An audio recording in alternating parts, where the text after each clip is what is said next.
One chilly evening, Littlefoot the Yeti received some rather unexpected news, the kind that made his fluffy white ears twitch. The story was one he'd remember for years to come. The Yeti who sold spaghetti. He had just learned that his most beloved shop in the entire snowy world, Auntie Antler's Alpine Emporium, was about to close down for good. Auntie Antler, a kind and wise soul reindeer, had lived high up in those frozen mountains for as long as Littlefoot could remember, back when Littlefoot had been just a tiny Yeti, barely tall enough to peek over the counter. His parents used to take him to Auntie Antler's cozy Arctic Emporium. Inside, shelves were stacked with frosty delights, snow rolls, Yule logs, and creamy baked Alaska puddings that melted like clouds in your mouth after wandering through the aisles filled with sweet aromas. Littlefoot and his parents would settle at one of the wooden tables.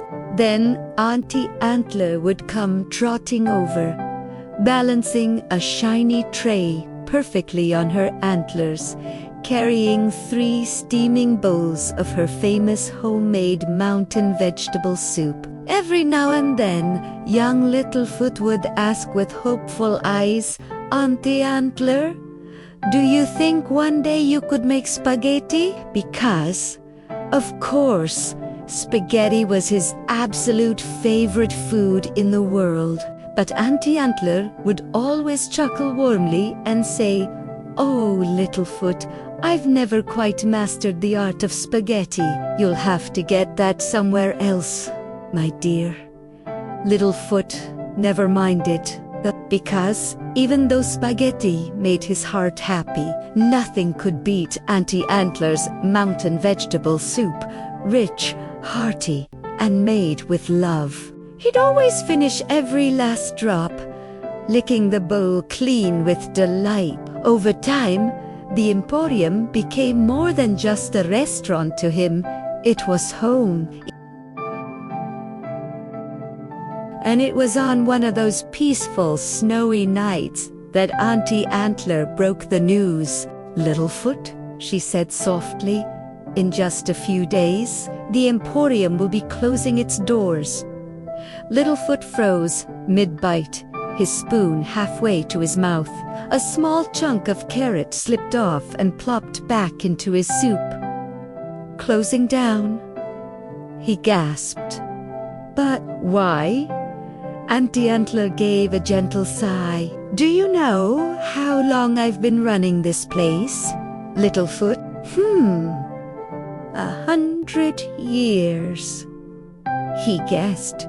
She laughed. "Not quite, but close. The truth is, I'm getting too old to run an emporium and spend all day in the kitchen. I've loved every single moment, every meal, every laugh, every customer. I've had full tables for as long as I can remember, and I've even been featured 3 times in Mr. Tusk's list of best mountainside meals." Her eyes sparkled as she spoke, but then softened. "Still, my dear, it's time for me to rest. I want to do more of the things reindeer my age love: skiing, relaxing, and watching those cozy documentaries about Lapland."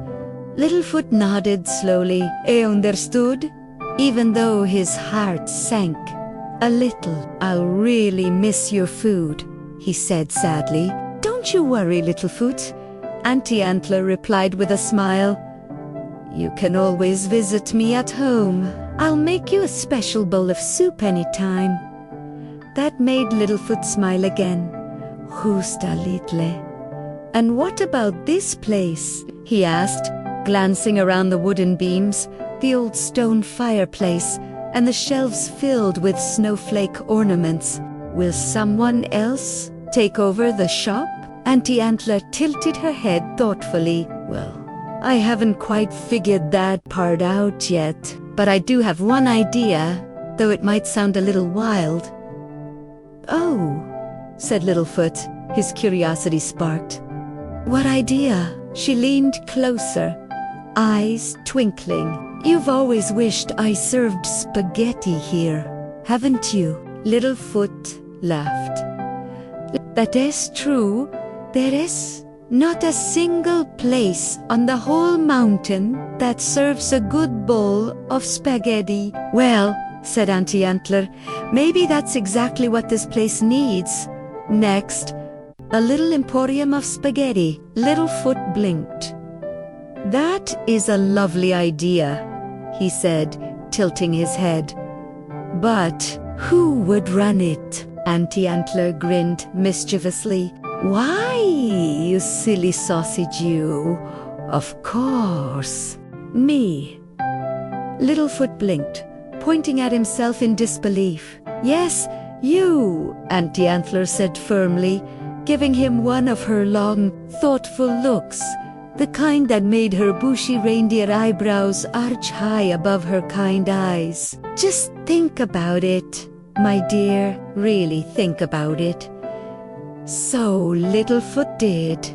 He slowly looked around the familiar emporium, the rows of shelves stacked with jars and tins, the sturdy wooden counter and bar, the cozy kitchen tucked away in the back, and the walls covered in framed pictures of smiling mountain folk and creatures enjoying Auntie Antler's famous soup. The well-worn floorboards creaked gently underfoot, and the soft, fluffy rugs gave off that comforting scent of pine and cocoa. As he stood there, taking it all in, Littlefoot began to imagine what it could become. A spaghetti shop. His spaghetti shop! The thought warmed his big Yeti heart. The more he pictured it, the more he liked it. Steaming plates of pasta, happy faces, laughter echoing through the rafters. Yeti spaghetti, he whispered to himself, grinning from ear to ear. Without another moment's doubt, Littlefoot placed his furry white hand gently on Auntie Antler's shoulder.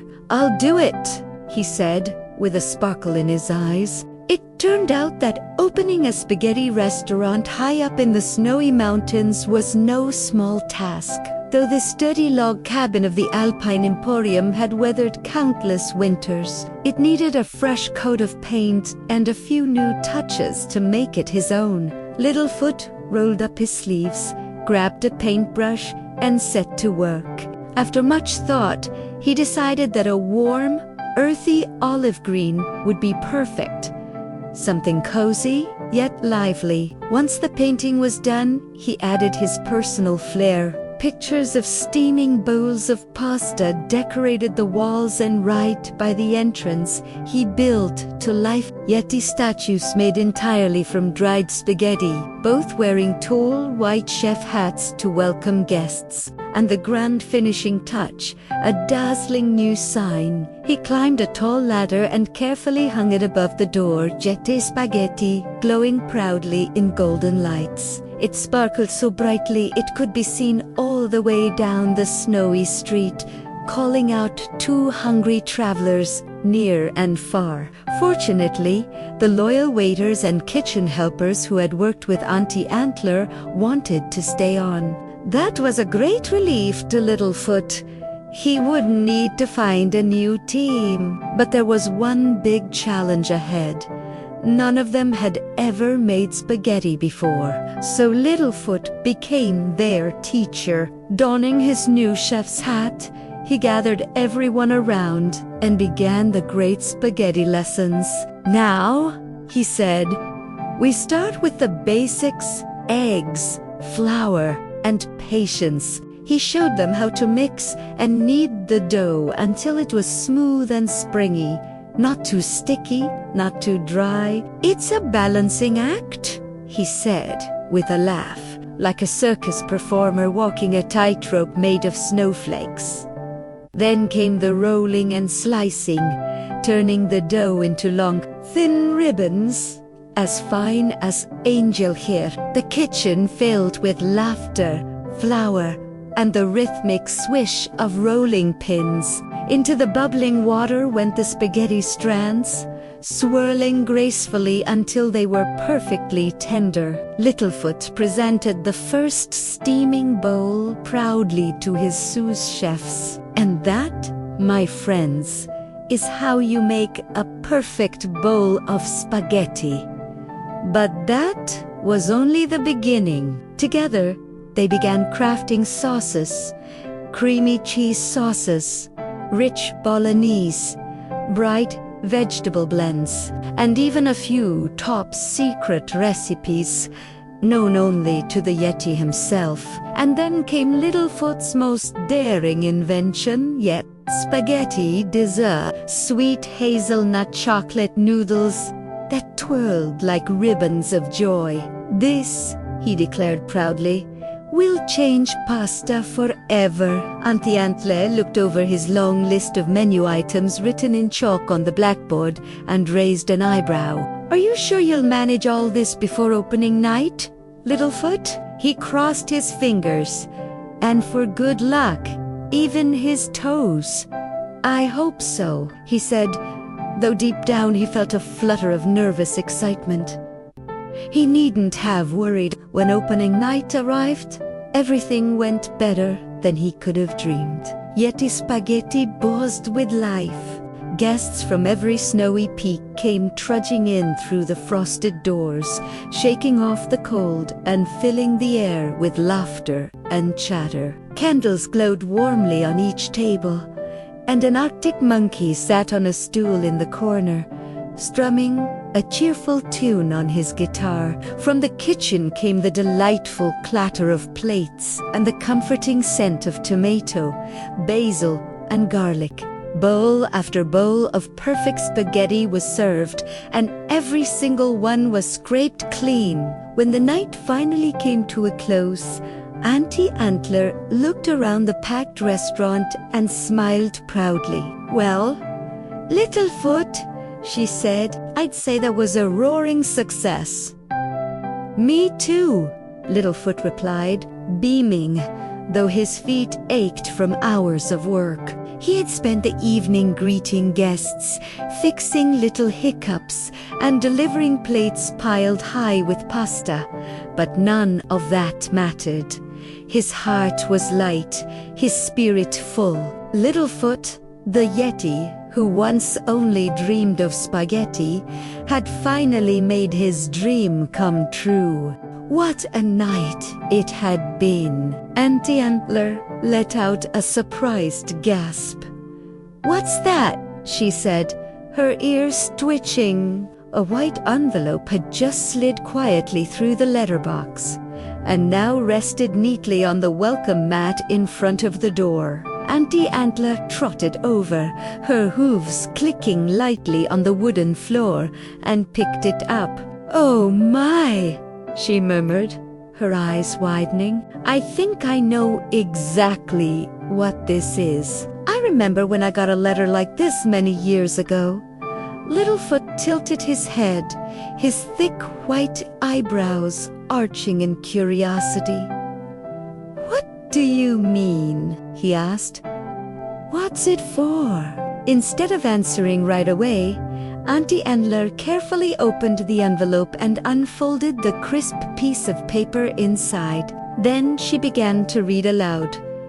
"Dear Littlefoot, it has come to my attention that you have recently opened a spaghetti restaurant that has been met with roaring success. As a result, and to judge the establishment for myself, I will be attending Yeti Spaghetti tomorrow evening. Should I be impressed by your offerings, you shall earn a place on my prestigious list of best mountainside meals. However, should I be disappointed, well, that will be another matter entirely.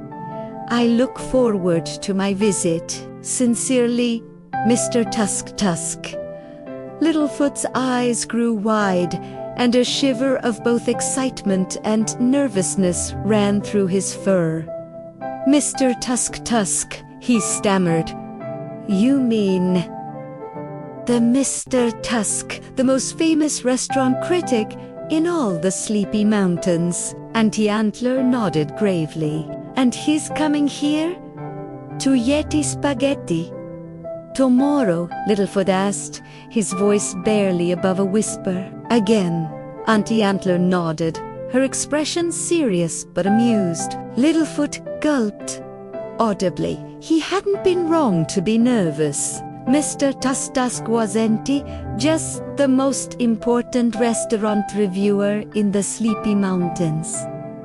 Many claimed he was the most influential food critic in the entire Northern Hemisphere. He was an enormous stately walrus of considerable age and wisdom, known far and wide for his celebrated list of best mountainside meals, the definitive guide to which restaurants were worth a trek through snow and which ones were better left off the map. No one was entirely sure where his name came from. Some said he was called Mr. Tusk simply because of the two magnificent ivory tusks that curved proudly from his mouth. Others joked that if he'd only had one tusk, he'd have been called Mr. Tusk. Still, a few whispered that his name came from the sound he made when displeased TSK as he frowned over a disappointing dish with his shiny top hat perched just so, a perfectly pressed suit jacket, and a single monocle that made one of his eyes appear dramatically larger than the other. Mr. Tusk was both admired and feared by chefs everywhere. His words could make a new restaurant rise to fame overnight or sink it faster than melting snow. That meant only one thing.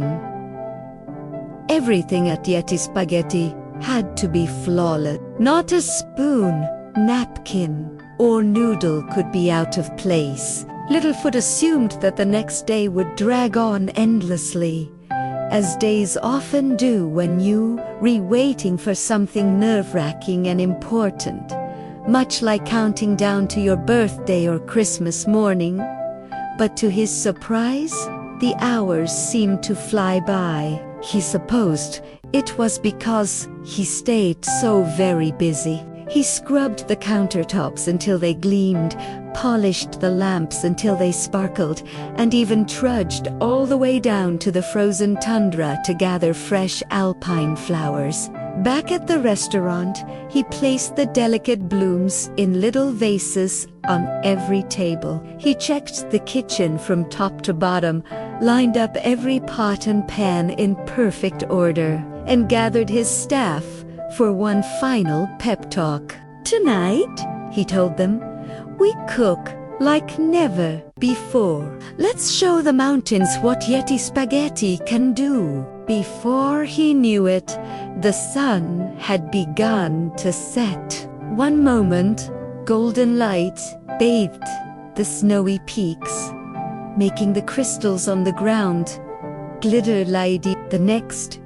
The sky deepened to a midnight blue, dotted with stars that shimmered against the icy air. Guests began arriving, stamping snow from their boots, filling the restaurant with cheerful chatter and laughter. Littlefoot felt a small wave of relief. A busy restaurant, he thought, would surely look better to a critic than an empty one. Then came a knock at the door. Deep, echoing, and unmistakably grand. Littlefoot froze. Somehow, he just knew. Perhaps it was the dignified rhythm of the knock, or perhaps it was the way Auntie Antler looked at him knowingly from across the room. He took a steadying breath and went to the door. Standing there in the cold night air was the walrus himself, Mr. Tusk. His tusks gleamed like polished ivory. His suit was perfectly pressed, and his monocle glinted under the moonlight. "Good evening, Mr. Tusk," Littlefoot said politely, bowing slightly. "Welcome to Yeti Spaghetti. It's a true honor to have you here." The walrus adjusted his monocle and peered at Littlefoot with a cool, appraising look. "And you are the proprietor, I presume?" Littlefoot blinked nervously. Yes, sir. That's me. The Yeti behind Yeti Spaghetti. My name's Littlefoot." "Very well," said Mr. Tusk with a nod. "I've heard a great deal about this establishment on the grapevine. I sincerely hope I won't be disappointed." Littlefoot led him to the finest table in the house, perfectly positioned where the silvery moonlight spilled through the window and just far enough from the Arctic monkey strumming his guitar to enjoy the music without being drowned in it. It was, Littlefoot thought proudly, the perfect spot.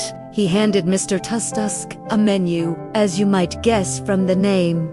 Littlefoot said, with a smile, "We serve only spaghetti here, but let me assure you the possibilities with spaghetti are endless." Mr. Tusk nodded thoughtfully, scanning the menu with great care before handing it back. "I'll have the Yeti Sunsiti spaghetti," he declared. "Ah, an excellent choice, sir," Littlefoot replied, giving a small bow before hurrying off toward the kitchen to begin the most important meal of his life. "Start slicing those tomatoes right in half," Littlefoot instructed his team, his tone both firm and filled with anticipation. "Make sure each one looks like a tiny sunset, glowing and round, as if it's just dipping beneath the horizon." His crew quickly set to work, chopping and arranging the vibrant vegetables with care. Meanwhile, Littlefoot rolled up his sleeves and took on the most crucial task himself, the spaghetti, with a guest as prestigious as Mr. Tusk, there could be no room for error. Only the finest spaghetti master could be trusted with such an important dish. He measured and mixed each ingredient with precision, kneading the dough until it was smooth as snow. Then he rolled it thin, slicing it into delicate ribbons of pasta before tossing them into a pot of bubbling water. 10 minutes later, he stood before the great walrus himself, a steaming plate of Yeti Sunsetti spaghetti balanced carefully in his hands. "Mr. Tusk." Tusk leaned in, his polished monocle glinting in the candlelight as he inhaled deeply. "Smells quite delightful," he murmured. "Now, let's see how it tastes." From the corner, Littlefoot watched anxiously, Auntie Antler standing beside him, gently patting his shoulder with her hoof for reassurance. Mr. Tusk began with slow, deliberate bites, but soon his pace quickened. Within moments, the plate gleamed clean, not a strand left behind, as though the meal had vanished into thin air. "How was it, sir?" Littlefoot finally asked, stepping forward with hesitant hope. The walrus offered only a curt nod, his expression unreadable, and replied, "Now, perhaps, I shall see the dessert menu." "Of course, sir," said Littlefoot, forcing a smile as he handed over the neatly printed card and began clearing the table. But before he could take 2 steps away, Mr. Tusk's booming voice filled the restaurant. "Hazelnut, chocolatey, spaghetti," he exclaimed, looking both bewildered and horrified. "Ah, yes," said Littlefoot, his tone still polite, though his heart skipped a beat. "I know it sounds rather unusual." "Unusual?" interrupted the walrus, raising an eyebrow. "That's one word for it. I assure you, sir," Littlefoot continued quickly, "it's an unexpected combination, but truly a wonderful surprise." Mr. Tusk gave a deep, skeptical sigh. "I'm not convinced," he muttered. but I suppose I'll have to try it." "Right away, sir," said Littlefoot, managing to maintain his composure until he disappeared into the kitchen. The moment the door swung shut behind him, he let out a shaky breath. "Oh dear," he muttered. "I hope this doesn't ruin everything."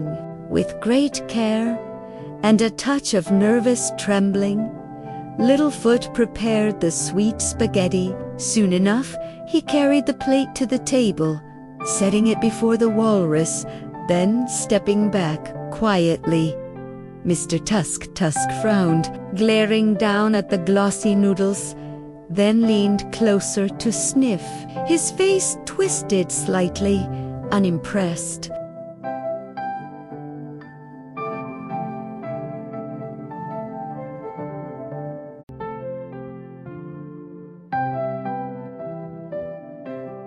"Many thanks, Littlefoot," Mr. Tusk said at last. 15 minutes later, pulling on his finely pressed jacket, "You'll hear of my review soon."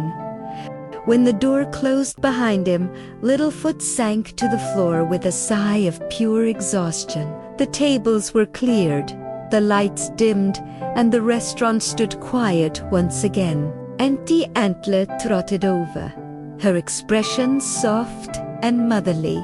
"You must be famished," she said warmly. "After all that hard work, you deserve a big bowl of spaghetti yourself."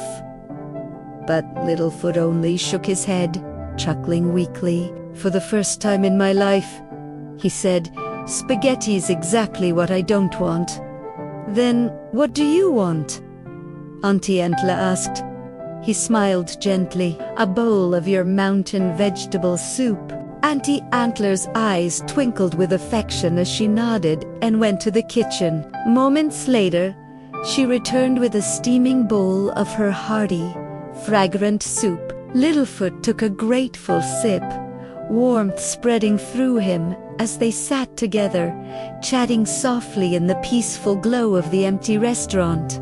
Then, just as the night seemed to settle into quiet, a soft thud broke the calm. Both of them turned sharply. Another white envelope had slipped through the letterbox, landing neatly on the welcome mat. They exchanged wide-eyed looks. Auntie Antler approached the door, lifting the letter carefully. "Should I open it, say? Ask it." Littlefoot hesitated for a moment, torn between curiosity and dread. Was this what he thought it was? Did he really want to know tonight? Or wait until morning? "Yes," he said finally. "We can't wait." Auntie Antler unfolded the letter and began to read aloud. "Dear Littlefoot, I wanted to write immediately to share my thoughts about your newly opened Yeti Spaghetti. What a curious restaurant you've created. Strange, yes, but absolutely, irresistibly delicious. And if I may be honest, I have never in all my years tasted a dessert quite so unexpectedly brilliant as your hazelnut chocolate spaghetti. Even as I write those words, they sound strange to me, but that's the truth of it. Therefore, it gives me the greatest pleasure to inform you that Yeti Spaghetti has reached the very top of my list of best mountainside meals. Congratulations, and thank you, Mr. Tusk. For a moment, Littlefoot could only stare, his furry face lighting up with joy and disbelief. Top of the list? He could hardly believe it. A wave of happiness washed through him so strong it felt as if he might melt right into the floor. "Well done, Littlefoot," Auntie Antler exclaimed, wrapping her hooves around him in a big, warm reindeer hug. "I knew you'd do it. I never doubted you for a second." "Thank you, Auntie Antler," Littlefoot said softly. his eyes glimmering with gratitude. "Thank you for everything." "Auntie?" Antler smiled fondly, gave him a kiss on the forehead, and soon trotted out into the night. The moonlight filtered through the windows of Yeti Spaghetti, casting silver patterns across the empty tables. Sleepiness began to tug at Littlefoot's eyes. He wandered slowly into the kitchen, where a giant pot of unused spaghetti still sat on the countercoils of soft, golden pasta, waiting patiently. There was no one left to serve, no more guests to feed. He stared at it for a moment, thinking, "What on earth should I do with all this spaghetti?" And then the strangest, yet somehow coziest idea popped into his head. He couldn't help but smile. "You know," he murmured to himself, "that looks very comfortable." So he tipped the entire pot over, letting the spaghetti spill onto the floor in one big, tangled heap. It was warm, soft, and inviting, a deliciously starchy mound of comfort. Without another thought, Littlefoot climbed right on top of it and snuggled down. "Ah," he sighed. He had been right. It turned out that spaghetti wasn't just the most delicious food in the world. It was also the most comfortable bed imaginable. Why had he never thought of it before? He wriggled down into the silky strands, feeling them shift and settle around him like a cloud. Spaghetti for a mattress, spaghetti for a pillow, spaghetti for a cozy blanket. What more could anyone possibly want? As he sank deeper into his spaghetti bed, thoughts of Mishta Tusk's glowing review drifted gently through his mind, like a lullaby. With a deep, contented sigh, Littlefoot stretched his limbs, closed his eyes, and yawned. Moments later, Littlefoot the Yeti, who sold spaghetti, drifted peacefully off to sleep. Sound asleep affirmations. Now, we begin to drift into a soft, peaceful slumber. Feel the comforting support of your bed beneath you, the way it holds you, safe and still. Your body, heavy with sleepiness, rests gently upon it, just like a leaf floating on calm, rippling water. Imagine the slow rhythm of ocean waves carrying you toward Dreamland, rising and falling, just like your breath. Breathe in and out, in and out. Let each breath guide you deeper into calm.